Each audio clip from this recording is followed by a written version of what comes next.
Well, all you Neanderthals, you can stop sharpening your spears and put your clubs down. There will not be a gathering of a caveman pep rally today, as Cooper Rush and Trey Lance both looked exactly how I thought they would look. Like backup quarterbacks that are nowhere in the same stratosphere as a starting NFL quarterback. And I know the first thing that some of you morons are going to say is, oh, we would have did the same thing if Dak Prescott was there. You know dang well if we had Dak Prescott in there, the way that defense played in the first half of this game against the Philadelphia Eagles, the Cowboys could have possibly pulled off a major upset today because the game was ripe for the taking, y'all. We cannot sit here and act like the Cowboys did not have a chance today, even with the putrid and completely lifeless passing attack. The Cowboys' run game and their defense was giving them a chance in this game to pull off the improbable and make Philly end up going back home with a major L. But alas, the game busted open, and eventually the fact that the Cowboys just didn't have a true playmaker at the quarterback position, the fact that the Cowboys didn't have someone that could make all of the NFL throws, the fact that the Cowboys didn't have a field general in that backfield caught up with them, and we looked exactly how I thought we would look.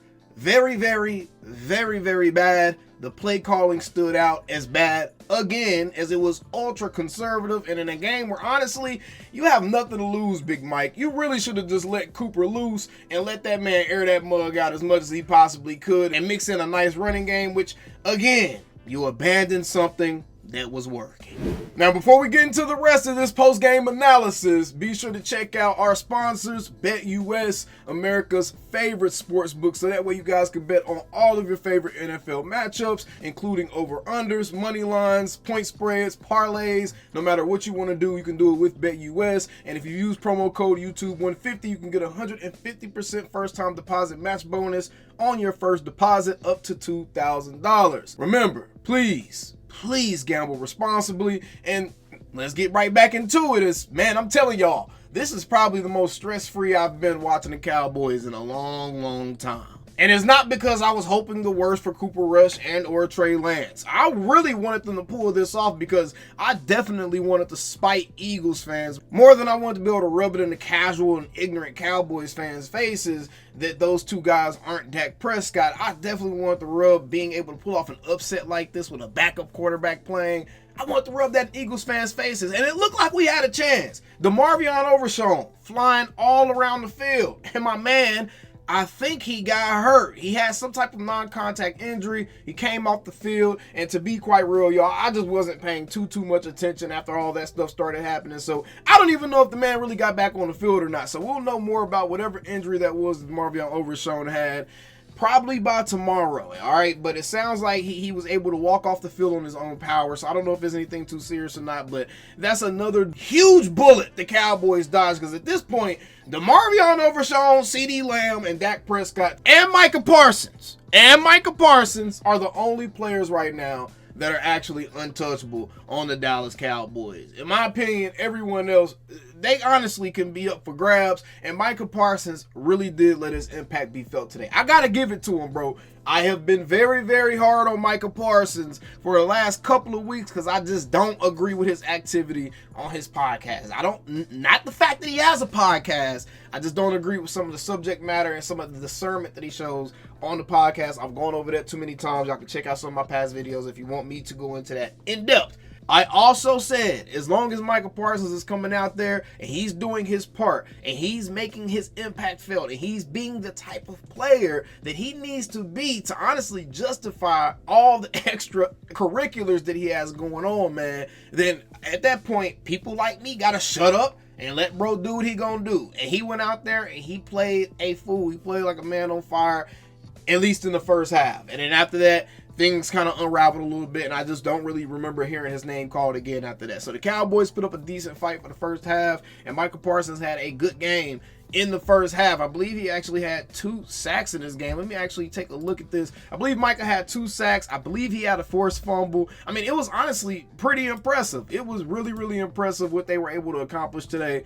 But for the most part, man, this was just one of those type of games where you really understand the difference between a starting level NFL quarterback and backups. And you really understand if you're watching the game, bruh, with a fair eye, and you're not trying to watch the game and make up reasons why Trey Lance and Cooper are just as good as Dak, or why Dak would have been doing exactly what those guys would have been doing, then you're just being disingenuous, and you're not being realistic. You're not being real at all. So I don't understand why you believe that anybody owes you any type of objectivity if you're not willing to be objective. But if you're watching that game and you don't feel like a starting level NFL quarterback would have made a huge difference and we actually would have had a chance in that game, then I just don't know what to tell you, because the run game actually looked very productive in this game early on. Rico Dowdle looks like, to me, he's kind of taking control of that running back room for the Cowboys. Ezekiel Elliott, another one of those situations, man, where you got negative things piling up one after another. And I want Zeke to be successful here, bro. We want Zeke to have the storybook ending in Dallas. But boy, this 2024 comeback season is just not going away that I can imagine Jerry, Zeke, or anybody else thought that it was going to go. And bro, I just feel for Zeke right now and his peoples. I met his pops the other day, and good people, man. But golly, Zeke, you ain't doing yourself no favor with Cowboys fans. And I think at this point, most Cowboys fans are probably like, don't give him the ball anymore. He's not even reliable on the goal line. And you can't really get mad at that, bro. You fumbled on the goal line at a time where the Cowboys honestly could have played a different style of game and really mucked this game up and took control of it. So you honestly kind of robbed Cooper Rush of a chance to really play hero. But after that, Cooper just couldn't get nothing going, bro. The offense just could not get anything going. And I feel like this was probably one of the least penalized games the Cowboys have played. How many penalties did the Cowboys actually get called on? I don't even remember a bunch of penalties getting called. I just know that a bunch of foolishness was happening. But oh boy, bro. This is one of them games. I hope you guys are happy. Again, Micah, 2 sacks, a forced fumble. He had 2 tackles, so his impact was limited, but he definitely was there. His presence was felt. He made the left tackle for the Eagles get a false start one of the first snaps of the game that Micah was lined up on, I believe, on a passing down. So they used him on passing downs mostly.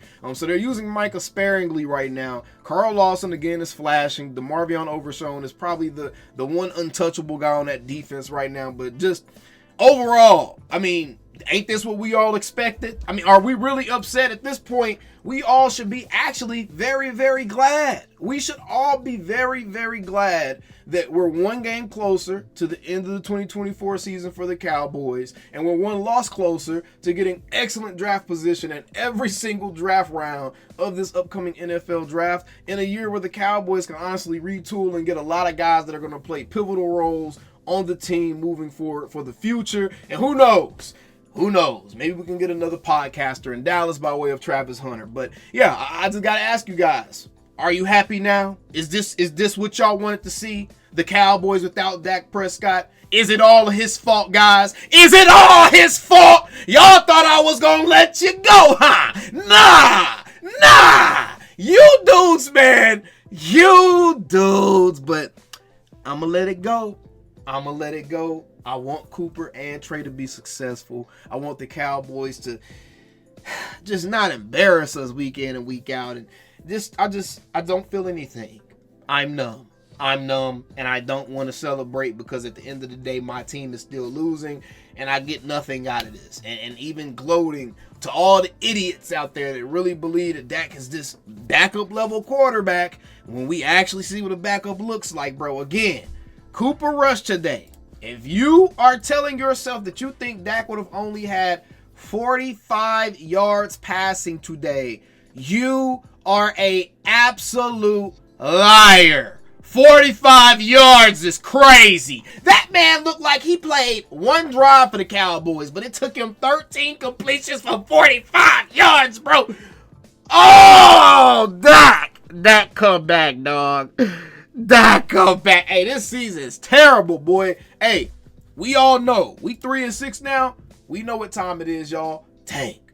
And I ain't talking about DeMarcus. Tank. And we still them same old sorry ass shiny silver pants. Calling me, texting me, paging me, asking me, am I still the ball? Y'all usually check on me. Listen. I'm still them boys. Hey! Woo! Hey! I'm still them boys.